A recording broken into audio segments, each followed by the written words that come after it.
Olá, liceístas! Hoje nós vamos fazer uma breve aula sobre a produção textual. Alguns defeitos que um texto pode ter, a gente deve tentar evitar de todas as formas para garantir tanto uma boa redação quanto uma boa nota nos vestibulares ou avaliações que façamos ao longo da vida. Não são coisas difíceis, só requerem um pouquinho de leitura atenta e também atenção na hora de construir a nossa frase. Vamos dar uma olhada. Em primeiro lugar, nós temos a ambiguidade, a obscuridade, o pleonasmo, o eco e também a prolixidade. Vamos saber um pouquinho mais desses defeitos que devem ser evitados. Vamos começar com a ambiguidade. Uma frase ela vai apresentar ambiguidade ou ser ambígua quando puder ser interpretada de mais de uma maneira, tá? Ou de várias maneiras. Ela vai ocorrer geralmente quando houver um mau emprego ou da pontuação, ou da colocação, ou de palavras ou expressões que, por estarem colocadas num lugar inadequado, não é que a palavra esteja errada, mas se eu colocar a palavra numa posição, ela passa uma mensagem, na outra posição passa outra, ou numa mesma posição ela pode passar mais de um significado. Vamos dar uma olhada no exemplo? O médico examinou o cliente preocupado. Quem está preocupado? É o médico que está preocupado ou o cliente que estava preocupado? Essa falha aí foi causada pela falta de uma vírgula ou também pela má colocação dessa palavra na frase. Como é que a gente poderia corrigir? O médico preocupado examinou o cliente. Nessa construção, só há a possibilidade de quem está preocupado. O médico. Olha a próxima. Preocupado, o médico examinou o cliente, colocando uma vírgula em outra posição, esse predicativo preocupado, a gente consegue saber que quem estava preocupado na frase era o médico. Ou ainda, o médico que estava preocupado examinou o cliente. Nesse caso, nós temos uma oração adjetiva explicativa, por isso está entre vírgulas, me trazendo mais alguma informação sobre o médico. Então, nós temos várias maneiras de construir a frase sem passar ambiguidade. Então, quando nós estivermos finalizando nossa redação, a leitura atenta é essencial. E aí a gente lê frase por frase para perceber se ela está realmente indicando aquilo que nós gostaríamos de dizer. E o pleonasmo, o que que é? Também é conhecido como redundância e seria aí a utilização desnecessária e repetida de ideias ou palavras que vão comprometer o sentido do texto, né? Vamos ver um exemplo? Vamos subir para cima. Obviamente, se eu vou subir, só poderá ser para cima. Até se aceita essa construção se tiver um determinante depois. Vamos subir para cima do telhado, para cima da árvore. Aí é aceito. Estou cursando o curso de engenharia. Se eu estou cursando, obviamente é um curso, né? Então não precisa dessa redundância. Ele pode ser empregado, por exemplo, como um recurso linguístico ou como um defeito linguístico, que a gente chama de vício de linguagem. Quando não é intencional, obviamente isso é um vício, né? Causa um prejuízo. Agora, quando a gente usa com a intenção de enfatizar, é considerado um recurso, uma figura de linguagem, torna mais expressiva. Quase sempre o pleonasmo literário, o nome diz, né, é utilizado dentro da literatura por autores consagrados, né? Se cria até aquela brincadeira que nós, simples mortais, não podemos usar o pleonasmo, mas os imortais da academia podem. Vamos dar uma olhada. A mim ensinou-me tudo. Quem fala isso é Fernando Pessoa. Ele quer destacar que foi para ele. Então, ele usou dois pronomes, né? A mim e ensinou-me. Não havia necessidade de usar os dois. Poderia ser a mim ensinou tudo ou ensinou-me tudo.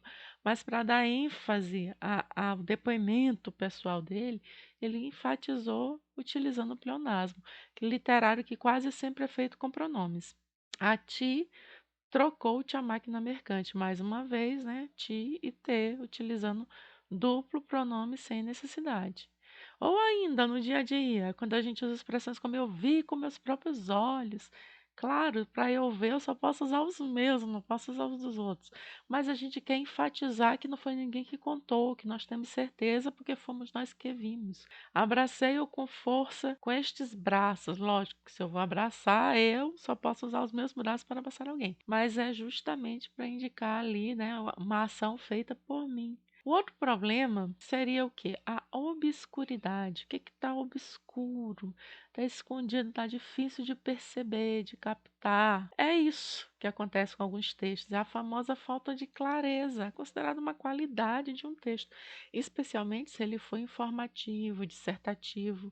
né? A finalidade de um texto informativo é passar uma informação para uma pessoa. Se você não consegue ser claro, esse texto fica nulo, porque quem lê não vai entender nada. Então, a obscuridade é considerado um dos piores defeitos do texto, porque o sujeito lê e não consegue perceber qual é a informação que tem ali. Normalmente, ela decorre de períodos muito longos. Quanto mais longa a frase, mais difícil concatenar, juntar várias ideias numa única sentença. E tem gente que consegue a façanha de escrever um parágrafo inteiro com uma frase só. É praticamente impossível que esse parágrafo esteja bem escrito, né? A gente precisa dividir frases longas demais, analisar duas ideias de uma frase, não colocar muitas, porque quanto mais longo vai ser mais difícil de pontuar, mais difícil de concordar e muito mais difícil de organizar essas ideias de maneira que façam sentido para quem está lendo.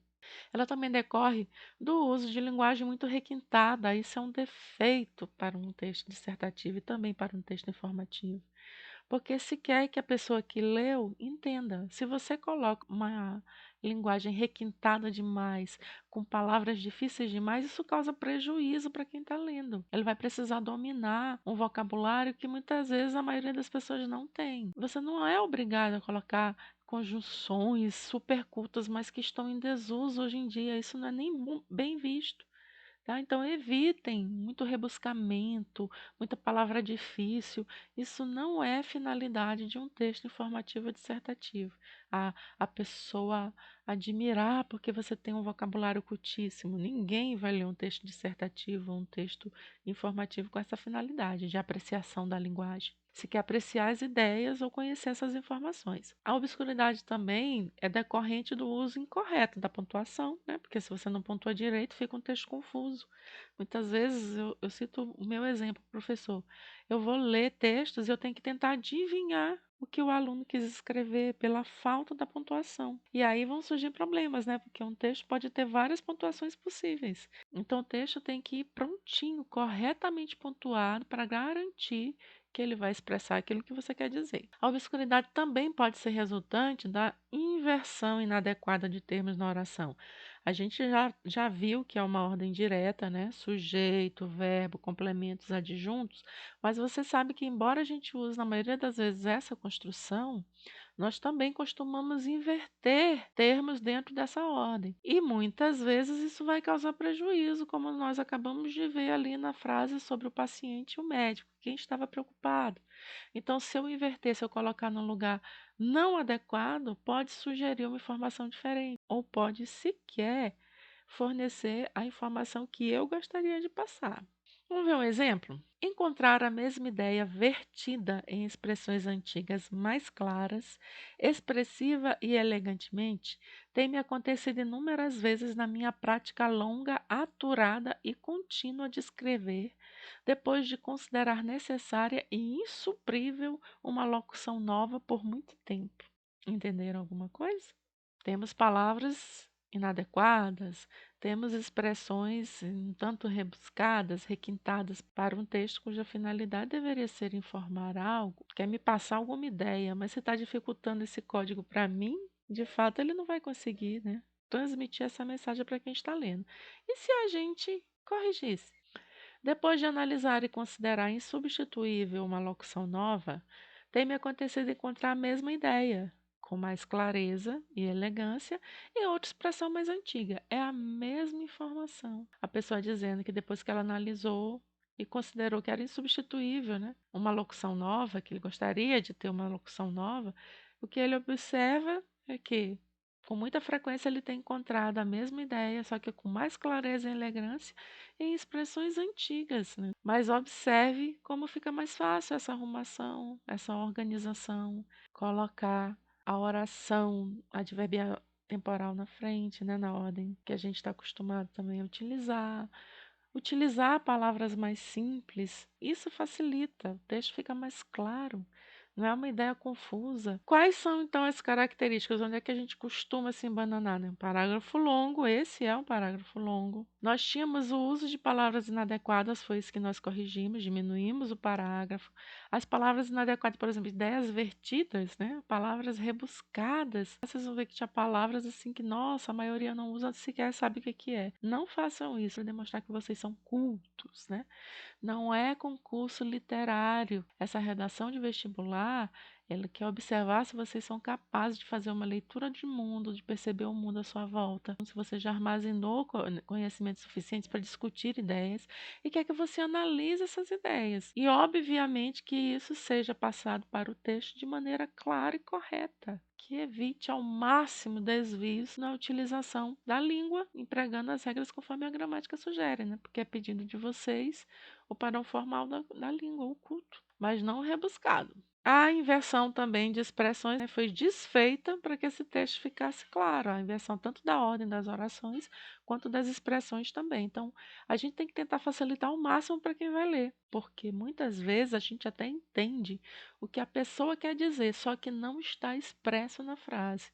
E se não estiver expresso na frase, eu não posso considerar isso correto. E a cacofonia, né? A cacofonia, todo mundo sabe, caco quer dizer feio. E fonia, som, um som feio ou desagradável. Isso é tudo que nós evitamos na língua.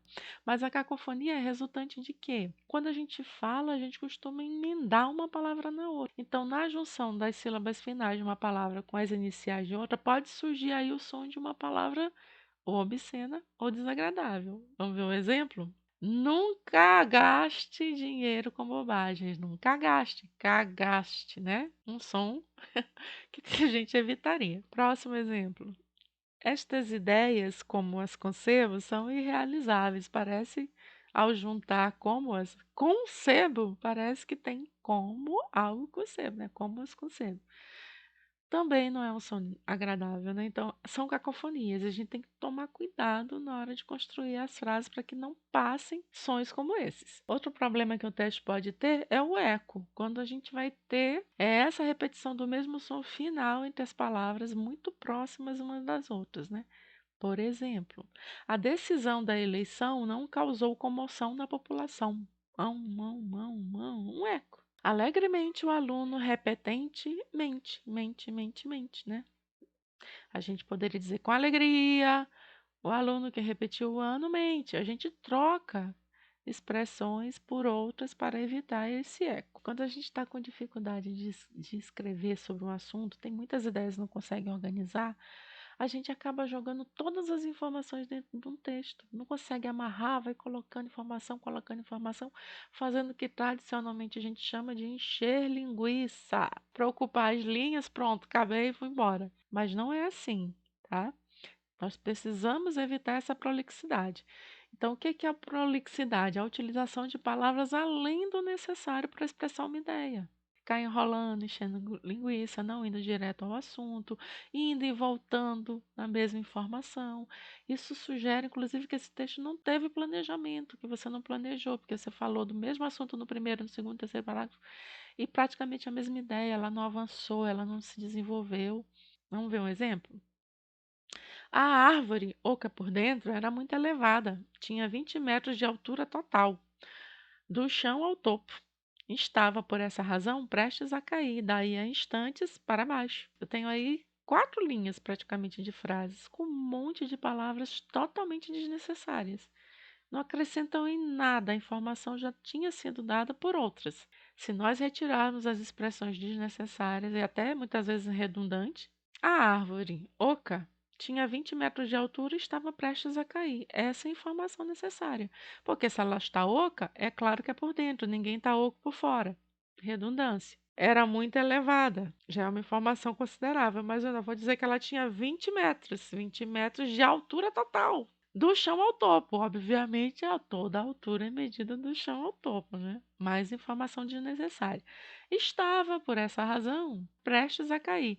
Daí a instantes, obviamente, se ela está prestes, é dali a instantes. E se vai cair, gente, obviamente é para baixo, né? Então, nós temos aí muitas redundâncias, Muitas expressões colocadas sem a menor necessidade, a informação já tinha sido passada e, infelizmente, não acrescentaram em nada na construção desse texto. Na próxima aula, nós vamos falar sobre as qualidades que um texto precisa ter. No mais, até a próxima, moçada. Beijo e tchau!